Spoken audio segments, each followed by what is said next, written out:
It was a humid Miami night in December 2014, the kind where the air clung to your skin like a secret you couldn't shake. The VMA after-party was in full swing, neon lights slicing through the dark, champagne flutes clinking, and the pulse of bass lines vibrating through the crowd. Drake, the golden boy of hip-hop, moved through the sea of bodies, his charisma a gravitational force. He wasn't just a rapper anymore. He was a phenomenon, a name that echoed from Toronto to Tokyo. But that night, he wasn't supposed to be there. Not in that club. Not in that moment, and definitely not in the path of Sean, Diddy, Combs. The story begins with a beat, a single track that would ignite a feud so volatile it would ripple through the industry for a decade. 0 to 100. A gritty anthem that would later define Drake's relentless rise was at the heart of it. Diddy believed the beat was his, crafted for him, promised to him. But Drake, with his ear for hits and his hunger for dominance, heard it, claimed it, and turned it into gold. What should have been a simple industry dispute, a producer's oversight, a missed email, became something far uglier. It wasn't about the beat anymore. It was about respect, power, and the unspoken rules of a world where egos were as dangerous as the streets. Eyewitnesses would later whisper about what went down outside that Miami club. No cameras caught it, no TMZ headline screamed it, but the story spread like wildfire through the industry's underbelly. Diddy, flanked by his entourage, confronted Drake in the early hours. Words were exchanged, sharp, venomous, the kind that cut deeper than fists. Then, according to those close to the scene, Diddy swung. Not a warning shot, but a deliberate, heavy-handed message. Drake, caught off guard, hit the pavement. Blood was rumored to have stained his Balenciaga sneakers. By dawn, he was in the emergency room, nursing a bruised ego and a fractured jaw. The incident was hushed up, buried under layers of PR spin and industry loyalty. But the streets don't forget. And in Los Angeles, where power moves are whispered before they're made, the beef took on a life of its own. Los Angeles, 2015. A city of dreams and deals, where the line between fame and danger is razor thin. Drake knew it, felt it in his bones. He'd conquered charts, sold out arenas, but now he was a marked man. Word was circulating, quietly, but with intent. Diddy hadn't just swung that night in Miami. He'd put out a call. A bag, they called it. A bounty. Not enough to kill, but enough to humble. Enough to remind Drake who still held the keys to the kingdom. The whispers were vague but chilling. Drake's here, Drake's there, the voices said. Club owners, promoters, even low-level runners heard it. Someone wanted Drake caught slipping, alone, vulnerable, away from his OVO's security. The city was a chessboard, and Drake was a knight surrounded by unseen rooks. LA was tricky, as the game would later say, a place where beefs didn't stay in boardrooms. They spilled into back alleys, VIP sections, and late-night studios. Drake, though, wasn't naive. He'd grown up in Toronto's rougher corners, learned to read rooms and sense threats. He knew he needed an ally, someone with roots deep in the city's concrete. Enter the game, a Compton legend with street cred that ran deeper than any record deal. The Game wasn't just a rapper, he was a survivor, a man who navigated gang wars and industry politics with equal finesse. When the calls started coming, offers to line Drake up, the Game made a choice. He didn't betray Drake. Instead, he became his shield. The result was 100, a track that wasn't just a collaboration but a declaration. Shot in Compton, the video was a bold move, a middle finger to anyone who thought Drake could be touched. But behind the scenes, it was more than art. It was survival. The Game's protection came with a price, not money, but loyalty. Drake paid it in verses, in trust, in showing up to film on Brazil Street, where the air crackled with tension. During the shoot, a moment of panic revealed Drake's unease. Spotting unfamiliar faces in the crowd, he bolted, jumping into a van to escape. Whack 100, the Game's manager, had to chase him down, laughing but firm. It's cool, bro. That's for us, not you. We cleared the block. The block was cleared, but the threat wasn't. Diddy's influence loomed, a shadow cast from New York to LA. And then there was Cassie. Cassie Ventura was more than Diddy's muse. She was his obsession, his trophy, his Achilles heel. By 2015, their relationship was a labyrinth of love, control, and volatility. Cassie was a star in her own right, her voice a soft melody against Diddy's empire of beats. But to Diddy she was his. And when she announced she was heading to OVO Fest, Drake's annual Toronto celebration, something in him snapped. The courtroom would later hear the story in vivid detail. During Diddy's federal trial, Cassie took the stand, her voice steady but heavy with memory. Prosecutors asked what triggered one of Diddy's violent outbursts. Her answer was a single word: Drake. She was planning to attend OVO Fest, a move that, in Diddy's mind, was a betrayal. He didn't just argue, he attacked. Cassie recounted how he showed up at her home, his eyes wild with jealousy, his fists ready to enforce his will. "Sean came to my home and tried to attack me," she said, the courtroom hanging on every syllable. But Cassie didn't stay home. She boarded a flight to Toronto, walked into OVO Fest, and stood in the crowd as Drake commanded the stage.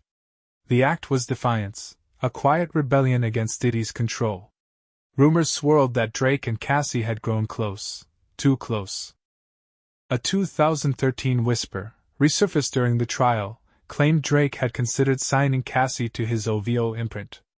Whether true or not, the idea was enough to set Diddy off. In his world, Drake wasn't just taking beats, he was taking everything. And then there were the tapes. The ones Katt Williams spoke of, his voice dripping with certainty. "They're not just names," he said on a podcast that sent shockwaves through the internet. "You can hear them screaming." The tapes were the stuff of legend, whispered about in industry circles for years. Sealed in evidence, guarded by federal prosecutors, they were said to contain hours of audio and video from Diddy's infamous parties, events where the elite mingled with the dangerous, where champagne flowed alongside secrets. Rappers, executives, actors, and power players were allegedly caught on these recordings, their voices captured in moments of vulnerability, excess, or something far darker. Katt's claim was specific: Drake's voice was on those tapes. Not rapping, not laughing, but screaming. The word alone sent chills through anyone who'd followed the saga. What could make Drake, the unflappable king of cool, scream? Was he a victim, a witness, or something else entirely? The internet exploded with theories. Some said it was a party gone wrong, a setup where Drake was caught off guard. Others whispered of darker scenarios: extortion, blackmail, or worse. The tapes weren't public yet, but legal analysts following Diddy's trial predicted they'd surface once the case concluded. And when they did, they'd shake the industry to its core. "If Drake's on there," one analyst told a news outlet, "it's not just about him, it's about who else was in that room, what they saw, and what they allowed." Back in 2015, as the beef simmered, the game's role became pivotal. He wasn't just protecting Drake, he was playing a high-stakes game of chess. LA was his board, and he knew every square. When the calls came, offers to set Drake up, he didn't just refuse. He flipped the script, warning Drake and pulling him into his orbit. The 100 video shoot was a masterstroke, a public display of unity that sent a message to Diddy and anyone else watching: Drake wasn't alone. But even the game couldn't stop the whispers. Sources in LA spoke of a network of runners, promoters, and street figures who were still circling, waiting for a chance to cash in on Diddy's bounty. Drake moved carefully, his security tighter than ever. He avoided certain clubs, skipped certain parties. And when he did show up, he was flanked by men who knew the city's pulse. The game's loyalty wasn't free. Drake's verse on 100 was payment, but so was his trust. The Compton shoot was a test. Could Drake hold his own in a world where street cred mattered as much as streams? He passed, but barely. The moment he panicked, seeing unfamiliar faces in the crowd, revealed the truth: Drake was a king, but he was human. And in LA, human was vulnerable. Drake didn't just survive. He fought back in the only way he knew how, through his music.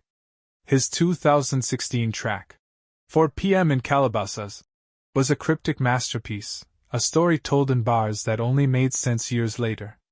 All you self-promoters are janky, he rapped, his voice laced with disdain. The higher I get, the less they accept me. Even the OG's trying to press me. The lines were a direct shot at Diddy, a nod to the Miami night and the LA threats. But it was the subtler bars that hit harder. Take that, he mocked, flipping Diddy's signature phrase into a taunt. No love in their heart, so they fake that. And then, a line that felt like a confession. That man is not a man for you. Scared of letting your skeletons loose. Was he talking about Cassie? Had she confided in him, shared the bruises Diddy left behind? The lyrics suggested a bond, a secret shared in the quiet moments between fame's chaos. Drake's music had always been a diary, but now it was a warning. He was telling the world, and Diddy, that he saw everything. And he wasn't staying silent. Fast forward to 2025, Diddy's federal trial was a spectacle, a circus of allegations and evidence that peeled back the curtain on his empire. Racketeering, trafficking, assault, the charges were a laundry list of horrors. But it was Cassie's testimony that stopped the room. Her story of the OVO Fest incident wasn't just about her, it was about Drake, about a feud that had simmered for a decade, about a man who couldn't let go. The tapes, still sealed, hung over the trial like a guillotine. Legal analysts speculated about their contents, parties, deals, or something unspeakable. Katt Williams' claims added fuel, his voice a megaphone for the rumors. They're screaming, he'd said, and the internet ran with it. Posts on X speculated wildly, was Drake drugged? Trapped? Or was he complicit, caught in a moment he couldn't escape? One user wrote, "If Diddy's bold enough to go after Drake, imagine what he's done to people with no name, no power." Another was blunter. "Diddy swung on Drake, swung on Cassie. Equal opportunist, huh?" The sentiment was clear. The industry was rotten, and the tapes might finally expose it. Diddy's influence wasn't just in his music or his money. It was in the fear he inspired, the network of loyalty he built over decades. From Bad Boy's golden era to his 2010s resurgence, he'd been a kingmaker, a man who could make or break careers with a phone call. But kings fall, and Diddy's empire was crumbling.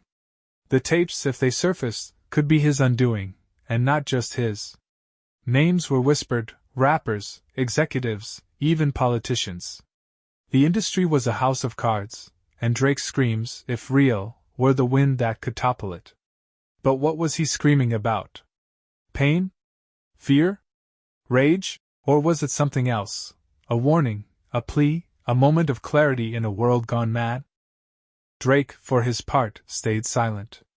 No tweets, no interviews, no cryptic IG stories. He let his music speak, let the rumors swirl. But those close to him said he was shaken. The boy who'd risen from Degrassi to global stardom wasn't untouchable after all. He'd seen the industry's dark heart, and it had seen him. As Diddy's trial dragged on, the questions multiplied. What was on those tapes? Why was Drake's voice there?